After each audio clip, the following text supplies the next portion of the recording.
তুমি অগ্রগামী হও সেই চিরস্থায়ী জান্নাতের দিকে, যেখানে রয়েছে চিরন্তন সুখ। যা মন চাইবে তাই পাবে, যা আদেশ করবে তাই দেওয়া হবে। জেনে রেখো, দুনিয়ার চাওয়া পাওয়ার পূর্ণতার স্থান নয়। দুনিয়ার চাওয়া পাওয়ার পূর্ণতার স্থান নয়।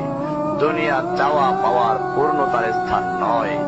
জান্নাতি হচ্ছে এমন জায়গা যা তোমার সব আকাঙ্ক্ষাকে পূর্ণ করে দেওয়া হবে।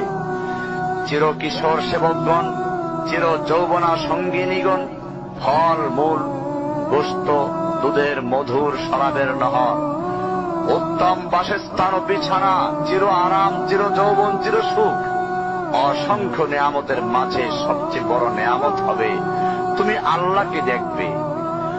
শুধু তোমাকে এটা বলাই যথেষ্ট মনে করছি, সবচেয়ে কম মর্যাদার যে জান্নাত লাভ করবে তা হবে দুনিয়ার 10টির সমান। সুতরাং হে মুসলিম, হে ভাই, আল্লাহ তোমার প্রতি রহম করুন।